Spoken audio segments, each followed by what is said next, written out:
नमस्कार साथियों, आप सभी का सादर अभिनंदन इस प्रेस वार्ता में। साथियों, देश में अमृत काल चल रहा है। ये मैंने नहीं कहा, माननीय प्रधानमंत्री जी का कहना है कि अमृत काल चल रहा है। और अमृत काल के अंदर प्रतिदिन 600 लोग जो भारत के सिटीजन हैं वो भारत छोड़ के बाहर जा रहे हैं। ये अमृत काल है प्रधानमंत्री जी के अनुसार। इस अमृत काल के अंदर जो अच्छे दिन आएंगे वाली बात थी, वो भारतीयों के भारत के बाहर आएंगे। अच्छे दिन will come for Indians out of India in Amrit Kaal. This is what the data shared by Ministry of External Affairs, Government of India is telling us. ये सारी बातें भारत सरकार का विदेश मंत्रालय का जो डेटा है उससे बाहर निकल के आ रही है। इस अमृत काल के अंदर अगर हम 2014 की तुलना करें तो प्रतिदिन भारत छोड़ के बाहर बसने वाले लोगों की संख्या 1.7 टाइम्स से बड़ी है। जो पहले प्रतिदिन भारत 2014 में 354 लोग भारतीय सिटीजनशिप को त्यागते थे, आज वो संख्या हो गई है 604।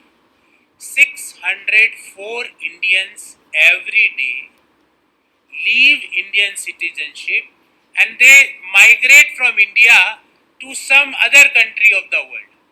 प्रधानमंत्री जी कल प्रवासी भारतीयों के सम्मेलन को भी संबोधित करके आए। शायद ये डाटा उनको नहीं पता होगा, क्योंकि उनके जो भाषण के राइटर्स हैं उनको कहाँ इतना समय है कि वो ये सब देखे। पर 604 Indians leave India every day. आज शाम को रात के 12 बजे तक 604 और भारतीय देश के बाहर चले जाएंगे। जो 2014 में ये संख्या थी 354। 354 थी 2014 में, 2022 में 604, मतलब 1.7 टाइम से ये संख्या बढ़ी है। अब सवाल ये उठता है कि बाहर जा रहे हैं तो क्या है, चले जाएं। पर आपको जान के ताज्जुब होगा कि इनमें से अधिकांश हाई नेटवर्थ इंडिविजुअल्स हैं।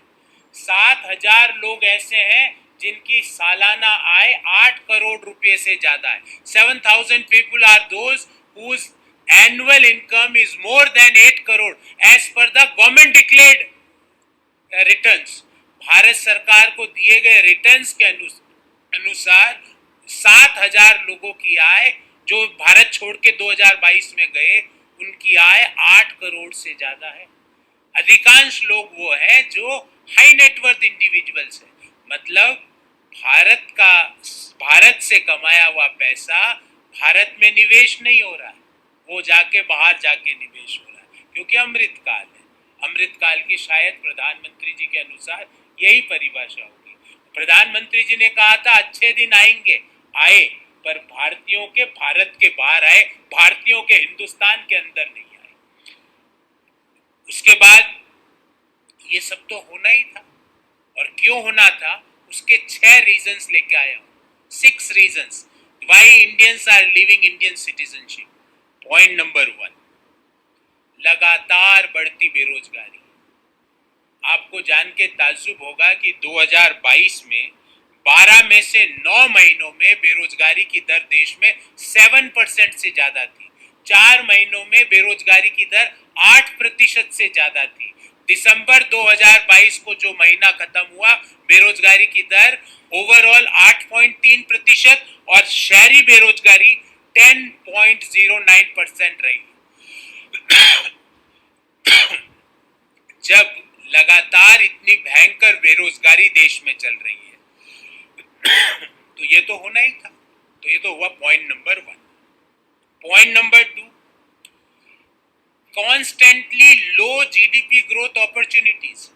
2017 में भारतीय अर्थव्यवस्था की ग्रोथ रेट थी 8.3%, जो कोरोना के पूर्व 2020 में हो गई 3.7%, और कोरोना के दौरान -6.7 और फिर उस लो बेस के कारण 8.7% वर्ष FY 2022 में ये रही। तो लगातार लो बेस ग्रोथ रेट अपॉर्चुनिटीज है, इस कारण लोग देश छोड़ के जा रहे हैं, अपना पैसा दूसरे देशों में लगा रहे हैं। हमारी जो हंसती खेलती बढ़ती हुई अर्थव्यवस्था 2017 में 8.3% से जो ग्रो कर रहे थे, और क्या हुआ था 17 में आपको याद होगा, रात को 8 बजे, आज रात 12 बजे से एक तो वो वाक्य हुआ, फिर एक दूसरा वाक्य, फिर आज रात 12 बजे से संसद खुलवा के बिना तैयारी के GST लगाई। तो ये जो दो दो भीषण बम मारे भारतीय अर्थव्यवस्था पे, उससे भारतीय अर्थव्यवस्था 8.7% से 3.7% आ गई और कोरोना के दौरान माइनस में चली गई, और फिर लो बेस के कारण वित्तीय वर्ष 2022 में ये 8.7% से हो गई। तो पहला तो कंसिस्टेंट हाई अनएम्प्लॉयमेंट, दूसरा लो GDP growth opportunity, point number 3। और ये आंकड़ा हम सबके लिए चिंता का विषय है, जो तीसरा पॉइंट में बताया। दुनिया में सबसे ज्यादा गरीब लोग हिंदुस्तान में है, ये यूनाइटेड नेशंस का आंकड़ा है। The largest number of poor people in the world, और मैं आंकड़ा दे रहा हूं यूनाइटेड नेशंस का, 22.89 करोड़ लोग दुनिया के हिंदुस्तान में गरीब है। 22.89 crore Indians are poor as per United Nations. और ये किसने किया research? United Nations development programme और ऑक्सफोर्ड यूनिवर्सिटी की संयुक्त रिसर्च में ये पाया गया। इसी रिसर्च का आगे में एक्सटेंडेड वर्जन ये है कि 79% जो दुनिया में 2020 में कोरोना के दौरान गरीब हुए, उनमें से 79% भारत में हुए। तो कोरोना में जो 79% लोग गरीब हुए, उसमें 79% हिंदुस्तान में हुए। तो consistent high unemployment, low GDP growth opportunities, largest pool of poor people, Amritkaal चल रहा है, ध्यान रखना। चौथी बात, ग्लोबल हंगर इंडेक्स, 121 देशों में हम 107वें नंबर पर हैं। 2021 में ये हम थे 101वें नंबर पे। मतलब पूरे जितने भी एशिया के देश है, उसमें अगर हम अफगानिस्तान को हटा दें तो हम हंगर इंडेक्स में सबसे पीछे चल रहे हैं। ये point number 4, global hunger index. Point number 5, global gender gap index, मतलब महिलाओं का जो आर्थिक क्रियाओं में भागीदारी है, अगर हम दुनिया में देखें तो हमारी रैंक 146 देशों में 135वीं है। ये रिसर्च वर्ल्ड इकोनॉमिक फोरम ने करी। वर्ल्ड इकोनॉमिक फोरम के अनुसार ग्लोबल जेंडर गैप इंडेक्स में हमारा स्थान 135 है दुनिया के 146 देशों में। छठा पॉइंट, और ये आपके लिए बहुत महत्वपूर्ण है, इसलिए मैं इसको लास्ट में लाया, पर है बहुत महत्वपूर्ण। ग्लोबल प्रेस फ्रीडम इंडेक्स, दुनिया में 180 देशों की जो रेटिंग हुई, उसमें वर्ल्ड प्रेस फ्रीडम इंडेक्स में भारत का स्थान 150वां है। और आपको जान के ताज्जुब होगा कि उस रिपोर्ट के अनुसार हिंदुस्तान को one of the world's most dangerous country for the media, I unquote, ये इन्वर्टेड में लिखा है, उस रिपोर्ट में लिखा गया दुनिया में मीडिया कर्मियों के लिए सबसे खतरनाक देश की कैटेगरी में भारत है। क्यों है आपको भी पता होगा, मुझे भी पता है। ये 6 जब बातें हुई तो क्या हमको ताज्जुब होना चाहिए कि ये जो करोड़पति लोग भारत क्यों छोड़ के जा रहे हैं, प्रोफेशनल लोग भारत क्यों छोड़ के जा रहे हैं, पढ़े लिखे लोग भारत क्यों छोड़ के जा रहे हैं, क्यों पिछले 8 सालों में 1.7 टाइम्स लोगों का भारत छोड़ने का जो नंबर है वो बढ़ा है? क्या ताज्जुब है? मुझे तो नहीं है। इस बाबत हमारे 4 सवाल हैं, और बड़े सिंपल सवाल है प्रधानमंत्री जी, क्योंकि आप आजकल प्रवासियों से ज्यादा वार्ता कर रहे हो। पहला, why are 600 plus, और precisely 604, 604, why are 600 plus people per day giving up their Indian citizenship? 2022 में प्रतिदिन 604 लोगों ने भारतीय नागरिकता क्यों त्यागी प्रधानमंत्री ji? Point number 2, why the number of Indian people leaving Indian citizenship had increased 1.7 times. 1.7 गुना से हमारे देश की जो नागरिकता छोड़ने वाले लोगों की संख्या प्रधानमंत्री जी क्यों बढ़ी है? प्रधानमंत्री जी, जो मैंने 6 मुद्दे बताए, लगातार बढ़ती बेरोजगारी, low GDP growth, largest number of poor people in the world, global hunger index very low, world press freedom index, global gender index very low, इन 6 मुद्दों पे प्रधानमंत्री जी कोई भी चूज कर लीजिए और आगामी जो संडे आ रहा है जब आप मन की बात करो, एक मुद्दे पे अपनी दृष्टि डालिए प्रधानमंत्री जी कि वर्ल्ड प्रेस फ्रीडम इंडेक्स के बारे में आपकी क्या राय है, हम क्यों लो है, हम ग्लोबल जेंडर गैप में क्यों लो है, हम ग्लोबल हंगर इंडेक्स में क्यों लो है, हमारे यहाँ लगातार बेरोजगारी की दर 8% से ऊपर क्यों बनी हुई है, हम दुनिया में सबसे ज्यादा हमारे देश में गरीब लोग क्यों हैं और 79% जो गरीब लोग गरीबी के अंदर आए कोरोना के दौरान वो भारत में ही क्यों आए, और लास्ट बट नॉट लीस्ट हमारे देश में लो जीडीपी ग्रोथ अपॉर्चुनिटीज क्यों है? प्रधानमंत्री जी, एक बार इन 6 में से एक मुद्दे पर मन की बात करिए। और चौथा, वाई अच्छे दिन is not for India, why अच्छे दिन is not coming to India for Indians. Bharat के लोगों के लिए अच्छे दिन इंडिया में क्यों नहीं आ रहे? इन 4 मुद्दों पे प्रधानमंत्री जी आप अपनी दृष्टि डालिए। Before I take the questions in from you, I will brief you in a very concise manner in English. In Amrit Kal, on an average, 600 people per day gave up their Indian citizenship in year 2022. Modi governments अच्छे दिन आएंगे but not for Indians in India. अच्छे दिन आएंगे, बाहर जाओ। Average number of Indians per day giving up their Indian citizenship has grown to 1.7 times in the last 8 years. The number of Indians giving up their citizenship has been increasing over the years. In the last 10 months of the year 2022, we saw the highest number of such cases. And in year 2014, 354 Indians gave up their Indian citizenship on an average per day, which had increased to 604 in the year 2022. 2022 में 604 हो गई, जो 2014 में 354 थी। In people giving up Indian citizenship, most of them are high net worth individuals. For year 2022, 7,000 people who gave up their citizenship have an annual income of more than rupees 8 crores. From hunger to happiness, if our global rankings are consistently falling or are consistently low, this is bound to happen. And I am giving you 6 points on that. First, consistent high unemployment levels in our country. You will be surprised that for the calendar year 2022, 9 out of 12 months our unemployment levels were more than 7%, and for 4 months out of 12 months the unemployment levels were more than 8%. Point number 2, consistently low GDP growth opportunities.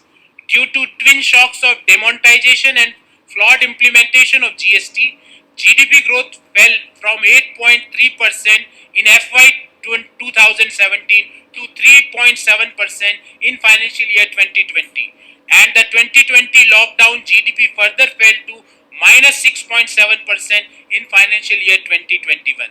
For FY 2022, GDP growth was 8.7%, but there is nothing to celebrate in this due to the low base of financial year 2021.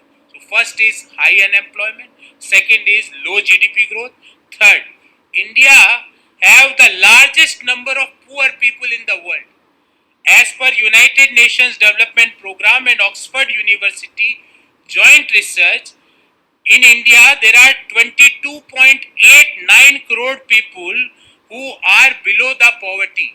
They are under the poverty.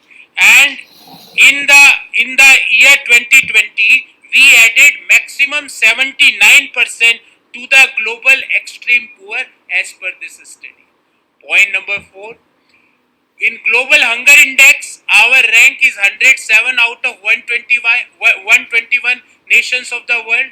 Out of all Asian countries, if we remove Afghanistan, we are inferior to Pakistan, Nepal, Bangladesh, Sri Lanka, Bhutan. Our global hunger rating is lower than our neighboring nations.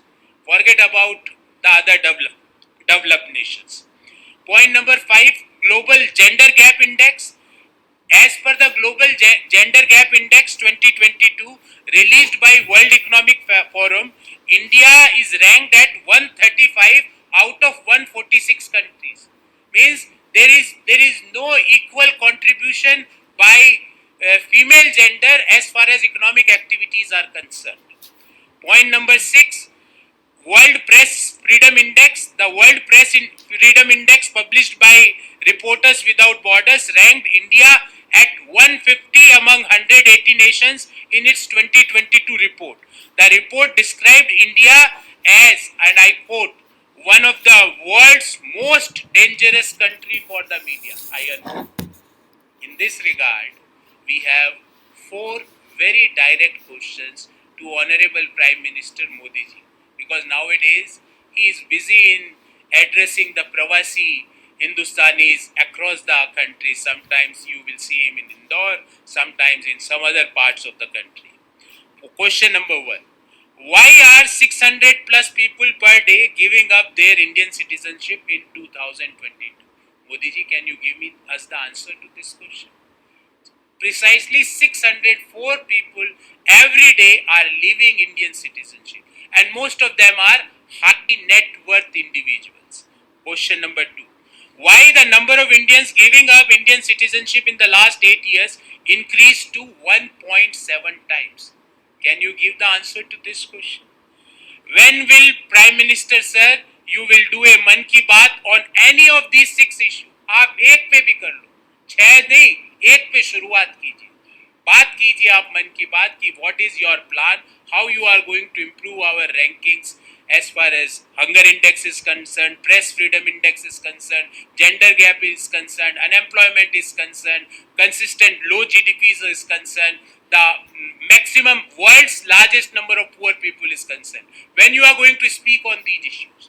And last but not least, why अच्छे दिन not coming to India for Indians? देश के लोगों के लिए देश में अच्छे दिन क्यों नहीं आ रहे हैं? देश के लोग देश छोड़ के अपने अच्छे दिन क्यों तलाश रहे हैं? That is what we want answers from Prime Minister Modi ji. So this is all about my press conference. I will be open to take any question, first of all, on the issues which we had discussed, and thereafter we will open the forum for other questions.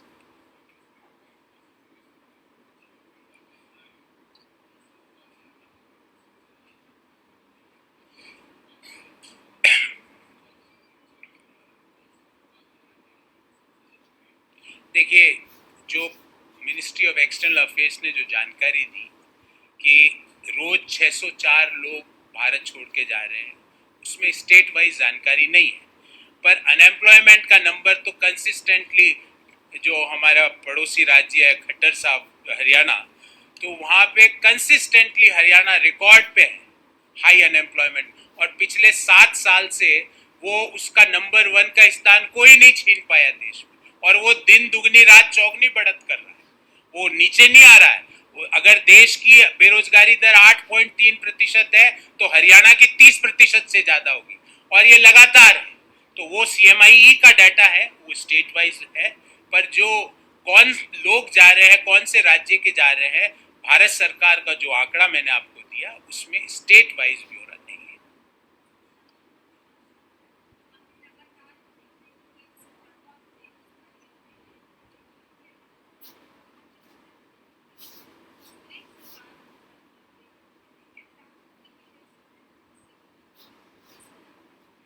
देखिए, मैं तो आंकड़ों पे बात करता हूँ ma'am, ऐसे तो बोलना बेकार है। झारखंड की अनएम्प्लॉयमेंट रेट क्या है और हरियाणा की क्या है? हरियाणा की 30% से ज़्यादा है, झारखंड की जहाँ तक मेरी मेमोरी है 8.5 9.5% के आसपास है। तो अमित शाह जी खट्टर को कब बोलेंगे कि भाई खट्टर जी आपने जो इतिहास रचाया हरियाणा में बेरोजगारी का वो बहुत हो गया, अपनी कुर्सी खाली करो। तो पहले तो नंबर 1 को बोलेंगे कि नंबर 8 को या नंबर 5 के राज्यों को बोलेंगे। तो अमित शाह जी ऐसी रैली क्यों नहीं करते हरियाणा जाके, और क्यों नहीं बोलते कि खट्टर जी आपने पिछले 7 साल से लगातार हरियाणा को नंबर 1 राज्य बनाया बेरोजगारी में, ये सहन नहीं होगा, या तो रोजगार दो या कुर्सी खाली करो। क्या बोल पाएंगे अमित शाह जी? क्या खट्टर साहब को बोल सकते हैं? खट्टर साहब किनके कोटे के सीएम है मुझे नहीं पता, अमित शाह जी के कोटे के हैं, मोदी जी के हैं मुझे नहीं पता। मोदी जी के होंगे तो शायद बोल भी दे, हिम्मत जुटा ले। अमित शाह जी के हो तो शायद ना भी बोले। पर प्रॉब्लम क्वेश्चन ये है कि जो हरियाणा भारत का ग्रोथ इंजन हुआ करता था, वो आज देश में बेरोजगारी में नंबर 1 कैसे हो गया? जिस हरियाणा की दुनिया में मिसाल दी जाती थी, जहां पे औद्योगिकरण हो, सर्विस सेक्टर हो, जो दिल्ली के पास होने का जो फायदा मिल रहा हो वो सब होता था, रोजगार का एक लोग दूर सुदूर गांवों से लोग आते थे, रोजगार मिलता था, वो आज बेरोजगारी में 30% से ज्यादा कंसिस्टेंटली क्यों है? क्या अमित शाह जी ये सवाल पूछ सकते हैं? तो मैं कुछ बातों पे मुझे लगता है कि हमें पॉलिसीज इश्यूज पे बात करनी चाहिए। बेकार में मैं भी बोल दूं कि ये वो है, डाटा सपोर्ट कुछ नहीं है, तो ये तो 2 ही आदमी इस मुल्क में बोल सकते हैं, नरेंद्र मोदी जी और अमित शाह जी, बिना डाटा के। हमारे में इतनी हिम्मत और इतना हौसला नहीं है झूठ बोलने का।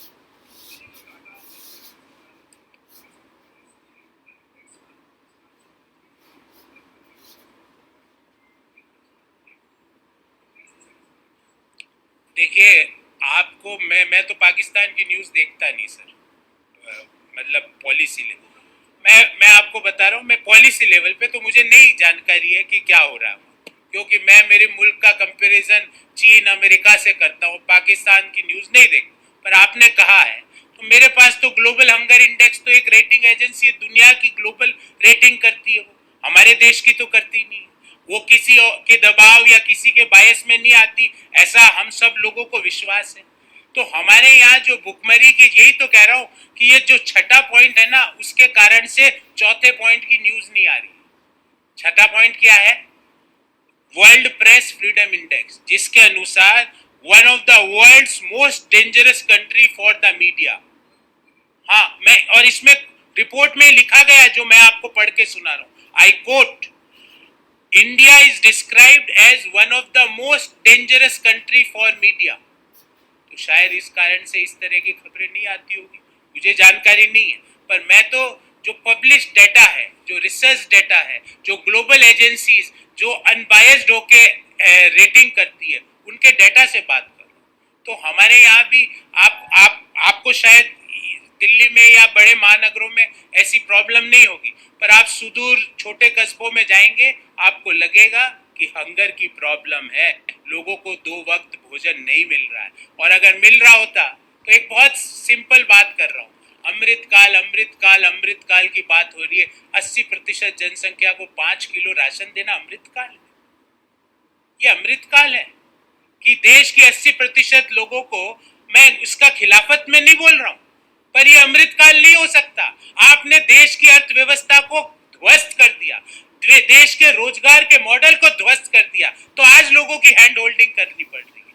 क्यों पहले जरूरत नहीं पड़ी, आज जरूरत क्यों पड़ी? क्योंकि आपने जो इकोनॉमिक प्रीमाइस था देश का, जिसमें लोगों को रोजगार मिलता था, वो ध्वस्त कर दिया। अब मैडम ने एक सवाल हरियाणा के लिए पूछा, मैं आपको बताऊं, देश का सर्विस इंडस्ट्री का सबसे मतलब पावरफुल इंजन कौन हुआ करता था? देश की सिलिकॉन वैली किसको कहा जाता था? बेंगलुरु, कर्नाटक। क्या हालत है वहां की सरकार को, वो कपड़े, कब्रिस्तान, बुरका उसके ऊपर ही नहीं उठ पा रहे, जबकि उनको बात करनी थी AI, ML, artificial intelligence, machine learning, 3D printing, 4D, उस पर बात करनी थी, उस पर रिसर्च करनी थी। पर सरकार वहां पे अभी इन चीजों के ऊपर ही नहीं आ पा रही कि किसने कौन से रंग का पहन लिया, किसने क्या खाया, किसने बुरका पहना नहीं पहना, वो उसी में अपना पूरा जीवन लगा रहे। और वो बोल रहे हैं, वहां के एमपी सरेआम बोलते हैं, मैं आपको बताता हूँ, सरेआम बोलते हैं कि रोजगार रोजगार सब बेकार है, महंगाई महंगाई सब बेकार है। आप ये पता लगाओ कि कौन सा धर्म क्या कर रहा है, ये महत्वपूर्ण है। तो ये जो डाटा, जो ग्रोथ के आ रहे हैं नंबर्स, ये आएगा ही ना, टॉप से नीचे तक जाता है ना। आप जो टॉप पे जो काम करते हो, नीचे वाले तो आपको अनुयायी कर देखते हैं। जब प्रधानमंत्री जी बोल देते हैं कि तेरे कपड़े देख के तेरा चरित्र बताऊंगा, व्हाट इज दिस? जब प्रधानमंत्री जी ने ये नहीं बोला कि कपड़े देख के मैं ये बताऊंगा कि इससे अच्छा पॉलिस्टर इस राज्य में कैसे बने, ये बात नहीं बोली गई उससे। वो कपड़ों का रंग देख के चरित्र बता रहे थे। वो देश में शमशान और कब्रिस्तान का कंपैरिजन करके देश के विकास का मॉडल बता रहे थे। उन्होंने कभी ये कंपैरिजन नहीं किया कि लगातार हमारी हंगर इंडेक्स में रेटिंग क्यों गिर रही है। उन्होंने ये कंपैरिजन नहीं किया कि प्रेस के लिए सबसे खतरनाक देश भारत क्यों बना हुआ। उन्होंने कभी ये कंपैरिजन नहीं किया कि जेंडर गैप में हमारी रैंकिंग 140 देशों में 146 देशों में 135वीं क्यों है। उन्होंने कभी इस पे बात नहीं करी कि दुनिया में सबसे ज्यादा गरीब लोग हिंदुस्तान में है। उन्होंने कभी ये बात नहीं कही कि 79% जो गरीब लोग हैं, जो कोरोना के दौरान गरीबी के अंदर आए, एक्सट्रीम पॉवर्टी में आए, वो भारत के लोग थे। उन्होंने कभी ये बात नहीं करी कि जो 2017 में 8.3% से जीडीपी ग्रोथ हो रही थी, वो कोरोना के पहले 3.7% पर क्यों आ गई।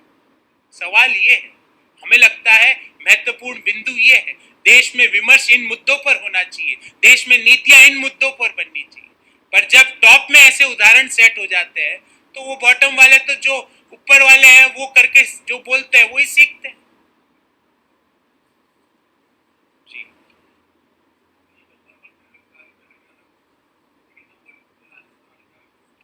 जी, देखिए, बेरोजगारी में नंबर 2 है, मैं जानता हूँ, ये कोई आपने कोई नई जानकारी नहीं दी।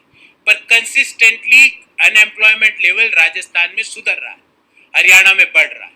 आप पिछले पिछले 12 महीने का आंकड़ा निकाल के देखिए, राजस्थान में अनएम्प्लॉयमेंट लेवल बेटर, मतलब एम्प्लॉयमेंट वहां क्रिएट हो रहा है, और हरियाणा में वो बढ़ता जा रहा है। तो इसको कम करना चाहिए, मैं तो मेरी जिम्मेवारी मानता हूँ, हमारी पार्टी की जिम्मेवारी मानता हूँ। हम तो ये बोलते ही नहीं कि ये सब खराब है इसलिए तुम ही देखो। पर राजस्थान और हरियाणा में अंतर बेरोजगारी में 10% से भी ज्यादा का, आप ये नंबर भी, ये डाटा भी चेक कीजिए। तो ये जो इनपुट है, ये महत्वपूर्ण, और मैं जिम्मेदारी मानता हूँ, हम और सुधार करेंगे। पर पिछले 12 महीने में बेरोजगारी के नंबर को हमने कम किया राजस्थान में, हरियाणा में 12 महीने में बेरोजगारी के नंबर को बढ़ाया। पर हमें और कम करना, इस जिम्मेवारी के साथ आपको कहता हूं, इसकी नीतियां बना रहे। अर्बन नरेगा क्या है राजस्थान में, क्यों जरूरत पड़ी अर्बन नरेगा की? अर्बन नरेगा आने से बेरोजगारी का नंबर राजस्थान में कम हो, नीति बनाई ना, क्योंकि सोच थी कि नंबर ज्यादा है, इसको कम करना, इसलिए अर्बन नरेगा। देश में कोई राज्य में अर्बन नरेगा नहीं, पर राजस्थान में।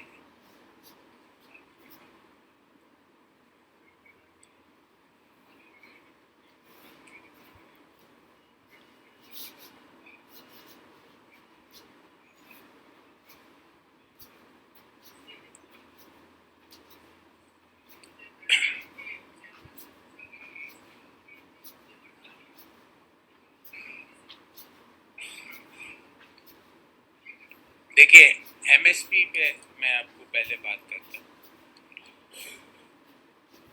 जिन सज्जन का आपने बताया कि आपके मित्र हैं,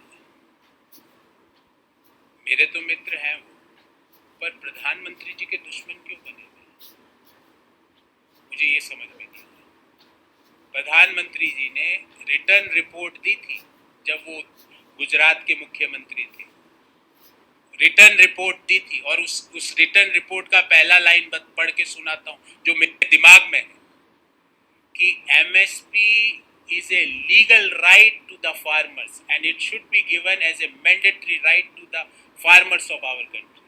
ये उन्होंने रिटर्न रिपोर्ट में कहा था, उस कमेटी में कहा था जिसके चेयरमैन वो स्वयं थे। तो वो उनका ही रोज विरोध कर देते, कभी प्रधानमंत्री जी वाजपेयी जी का विरोध कर देते हैं, कभी जो आपने सज्जन का नाम लिया वो प्रधानमंत्री जी का विरोध कर देते हैं। उनको पता ही नहीं कि पहले क्या बोला हुआ, उनको लगता आज से सारी दुनिया चालू हुई है, आज से दुनिया चालू नहीं हुई, उससे पहले भी आप थे, आपने क्या क्या कथन बोले वो सब लोगों के जहन में है। रही बात जो आपने पूछा, और आपने भी जिसका 3 रुपये वैट की बढ़ोतरी की बात कही, देखिए पेट्रोल और डीजल की प्राइसेस है, मैं आपको एक बहुत सिंपल फॉर्मूला, और इसमें 1% की भी त्रुटि नहीं। पिछले मई 2022 में केंद्र सरकार ने पेट्रोल और डीजल की प्राइसेस में कोई परिवर्तन किया था। उस समय कच्चे तेल की कीमत $110, $115, $110-115 प्रति बैरल के आसपास थी।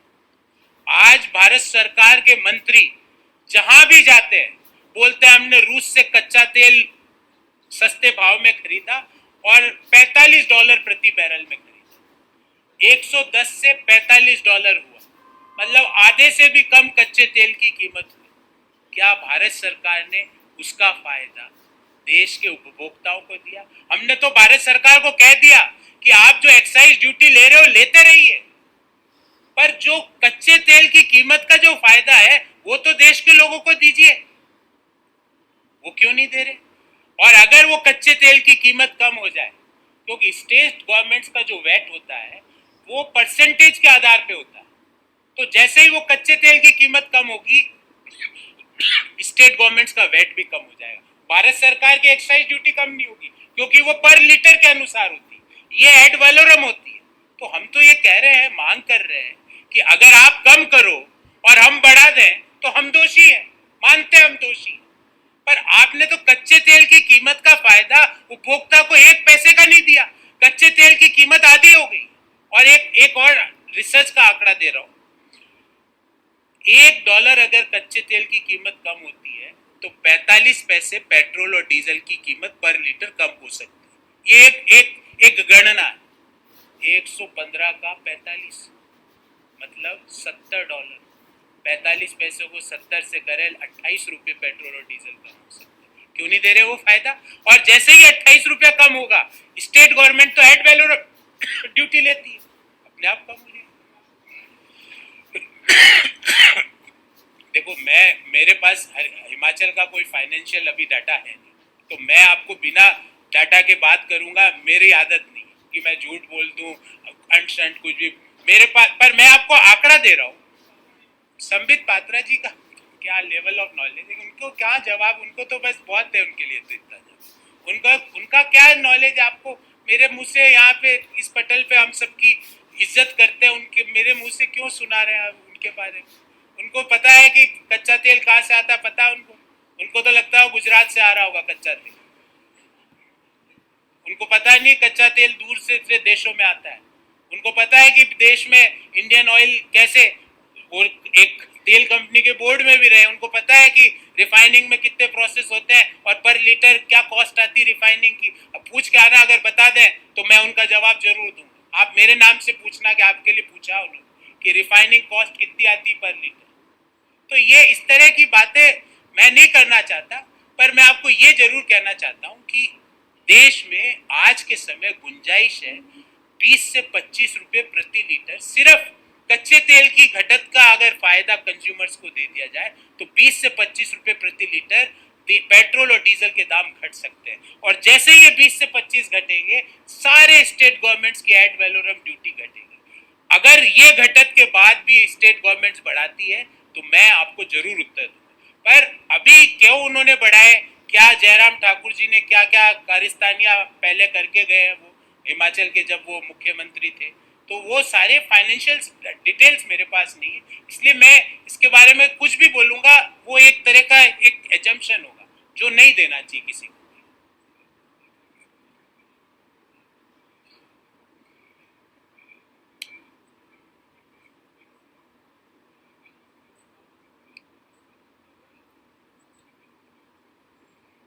देखिए, बार बार हमने कई बार बोला है आम आदमी पार्टी और बीजेपी क्या क्या कर रही है और कैसे निर्णय लेती है।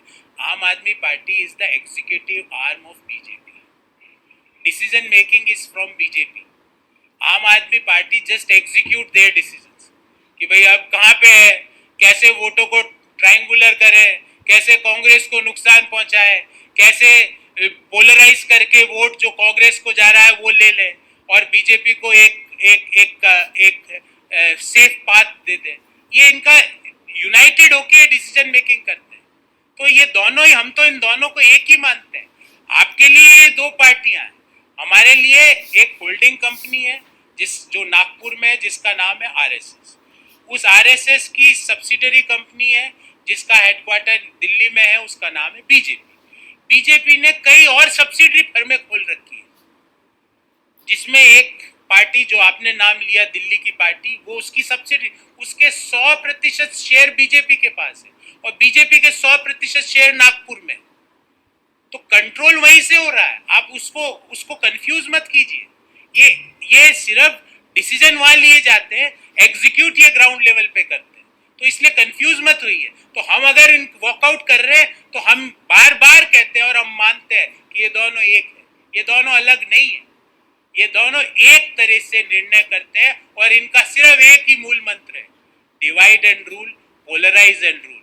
इनका सिर्फ एक ही मूल मंत्र है कि किस तरह भारतीय जनता पार्टी को एक कवर फायर देके बचा के आगे ले जाया जा सके। बस इनका यही मैनेजमेंट है और इनका कोई मैनेजमेंट नहीं।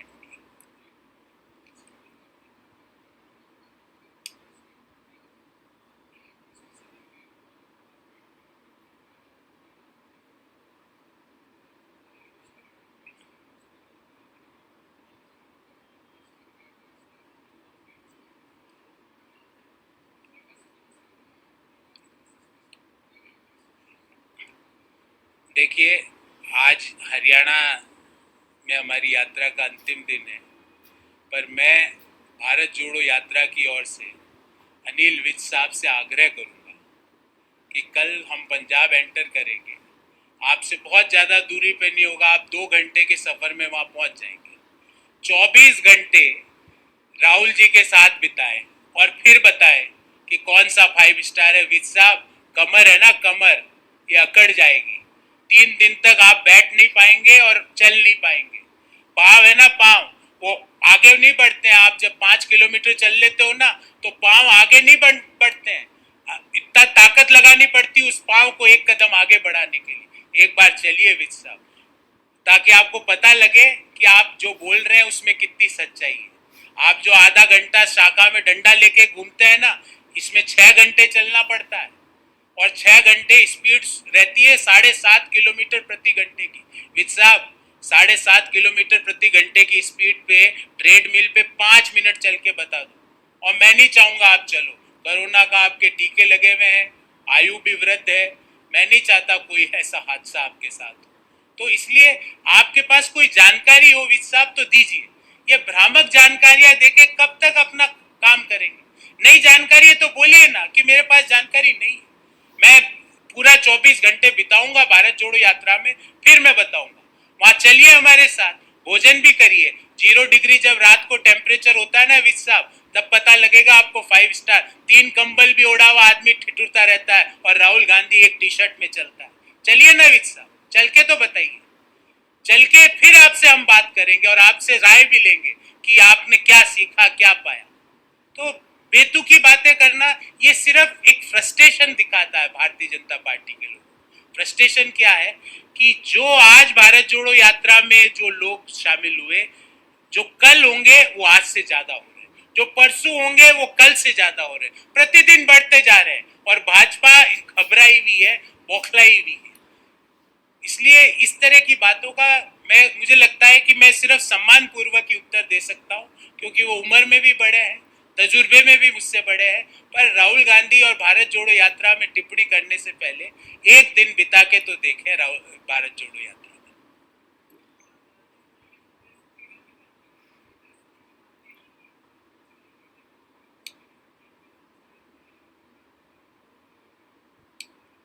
ये मैंने भाई साहब, ये वापिस आपको एक लाइन पढ़ के सुना देता हूँ। इससे ज़्यादा मैं बोलना नहीं चाहता, क्योंकि मैं आप सबके प्रोफेशन का दिल से बेहद सम्मान करता हूँ। उसमें लिखा गया है, the report describe India as one of the world's most dangerous country for the media. सबसे खतरनाक देश दुनिया में, उसकी श्रेणी में मीडिया के लिए, मीडिया कर्मियों के लिए भारत है। तो क्यों प्रधानमंत्री जी इस पे बात नहीं, और क्यों है उसका कारण बता रहा हूँ। क्या प्रधानमंत्री जी से कोई बोल सकता है कि प्रधानमंत्री जी आप प्रेस कॉन्फ्रेंस करिए, या प्रेस कॉन्फ्रेंस कर ही नहीं रहे तो सवाल लेंगे कैसे? अभी आपने मेरे से 1000 सवाल पूछे, कई सवाल मेरे को जानकारी नहीं थी तो मैंने आपको कहा कि जानकारी लेके दूंगा। क्योंकि मैं ब्रह्मा नहीं हूं। एक तो ब्रह्मा जी हुए और उसके बाद एक व्यक्ति है जो ब्रह्मा अपने आप को समझता है, पर वो नहीं है ब्रह्मा। आपके साथ आपके पास पूरा ज्ञान नहीं होता। तो ये प्रेस फ्रीडम की जो जो जो जो इश्यू है, उसके वो भी एक बड़ा फैक्टर है कि देश के लोग आज देश छोड़ के जाने को मजबूर हो रहे हैं, क्योंकि देश के लोगों को पता ही नहीं पड़ रहा कि देश में वास्तव में हो क्या रहा है। हमारे साथी ने बिल्कुल सही सवाल पूछा कि सर मेरे को और एक दिन भर इनको, ये तो टीवी देखते हैं ना, तो दिन भर इनको पाकिस्तान की भूखमरी दिखाते हैं। इन्होंने कहा साहब वहां तो भूखे मर रहे हैं, आटा ही नहीं मिल रहा है। बिल्कुल आपने आपने सही देखा होगा, मैं आपको गलत बिल्कुल बिल्कुल आपने कौन सा तो केस इस पे बंद करे, सीबीआई ईडी भेज दे, वर्ल्ड किसने करी है वहां जिनेवा में उस संस्था पे भेज दे, ईडी की छापे मार दे। और क्या कर सकते हो आप? या तो आप डाटा देते नहीं हो और कोई दूसरा डाटा देता है, इंडिपेंडेंट एजेंसी। ये कोई कांग्रेस ने किया है क्या? ये सर्वे किया है ग्लोबल एजेंसी ने। नहीं पसंद आ रहा तो भेज दो ईडी और मार दो छापा, और उसके हेड को बुला लो या ईडी के सामने पेश होने संबंध दे के बुला लो। यही कर सकते हो आप। देखिए मैं आपको एक एक पुरानी कहावत बताता हूँ। बिल्ली अगर दूध पीते हुए आंख बंद कर लेती है ना, तो बिल्ली को लगता है कि किसी ने मुझे देखा नहीं, पर दुनिया में सब देख रहे हैं। समझा? तो आप कह दो मैं तो ये डाटा नहीं मानता, मैं मान लो एक परीक्षा दूं और एफ ग्रेड आ जाए, मैं कह दूं मैं ये परीक्षा ही नहीं मानता, उससे मेरा ही नुकसान है, क्योंकि पास होने वालों के तो ए प्लस ग्रेड भी आया ना। तो ये इन बेतुके इश्यूज के सरकार तो कहती है हम सीएमआई का डेटा नहीं मानते, सरकार तो कहती है हम हमारा खुद का डेटा नहीं मानते। जो भारत सरकार का लेबर मंत्रालय ने कहा कि 45 साल की सबसे बुरी बेरोजगारी है, वो तो कह रही हम तो हमारा ही नहीं मानते। तो अब उनका क्या कर सकते हैं जो कहते हैं हम हमारा डाटा नहीं मानते?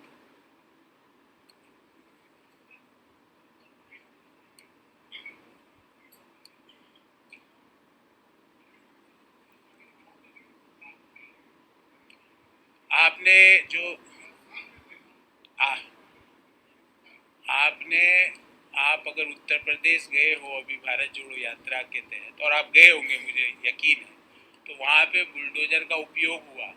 लोग बुलडोजर पे बैठ के उन्होंने भारत जोड़ो यात्रा का अभिनंदन किया। ये हमारे देश में बुलडोजर का उपयोग होता है। बुलडोजर का उपयोग लोगों को डराने के लिए, धमकाने के लिए नहीं होता है। रही बात जो आप वाकया बता रहे हैं, ये वह व्यक्ति है जिसने सेकंड ग्रेड अध्यापकों के पर्चों को लीक करने में उसके नाम के पूर्ण सबूत और पूरी जानकारी है। पुलिस और कानून की कार्रवाई के तहत वो हो रहा है। वो कोई किसी का ऐसा नहीं कि आज इधर बुलडोजर फैल लो। पुलिस और कानून की कार्रवाई के तहत उस व्यक्ति के इंस्टीट्यूट पे बुलडोजर चलाया जा रहा है, क्योंकि लाखों करोड़ बच्चे राजस्थान के जो पूरी तैयारी के साथ सेकंड ग्रेड टीचर की भर्ती परीक्षा में परीक्षा देने आए और वहां गए तो उनको पता चला कि पर्चा लीक हो गया। तो कानून और पुलिस की जो जो प्रोटोकॉल है उसके तहत ये काम किया जा रहा है। किसी शंकी व्यक्ति का ये नहीं है कि आज इधर बुलडोजर निकाल दो, आज इधर निकाल दो, वो वाली कार्रवाई। मैं कह रहा हूं उत्तर प्रदेश में क्या पुलिस या कानून के तहत हो रहा था? जहां मर्जी आए आज यहाँ फेर दो, आज इधर से निकल रहा आज उधर फेर दो।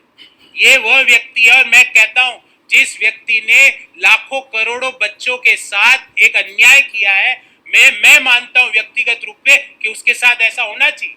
करोड़ों बच्चे, मिडिल क्लास लोग, लोअर इनकम ग्रुप के लोग कोचिंग करके, तैयारी करके सेकंड ग्रेड टीचर भर्ती की तैयारी करते हैं, और जब तैयारी करके पेपर दे के घर पहुंचते हैं कि पर्चा ही लीक था, पेपर ये कुछ माने ही नहीं जाएगा। और वो व्यक्ति इसमें लिप्त था, उसकी पूरी जानकारी, उसके पूरे एविडेंस पुलिस और शासन के पास थे, उसके बाद ये कार्रवाई हुई। तो ये पुलिस कार्रवाई, कानूनी कार्रवाई के तहत बुलडोजर, और अपनी मन से कि आज बुलडोजर इधर से लेके उधर कर दो, इन दोनों में ये उत्तर प्रदेश और राजस्थान का अंतर है। और रही बात बुलडोजर की, हमने तो बुलडोजर का एक सही उपयोग उत्तर प्रदेश में देखा, जहाँ बुलडोजर का जो जो वो लिफ्ट होता है जिसमें सामान भरते हैं, उसमें 25 लोग बैठ के राहुल गांधी जी का और भारत जोड़ो यात्रा का अभिनंदन कर रहे हैं। यही यात्रा का महत्व है और इसी ऑब्जेक्टिव के साथ ये यात्रा हुई है कि बुलडोजर का प्रयोग लोगों के घर तोड़ने के लिए नहीं, भारत जोड़ो यात्रा में जो लोगों के बीच में प्रेम सद्भाव को फैलाने के लिए किया जाता है। बहुत बहुत धन्यवाद।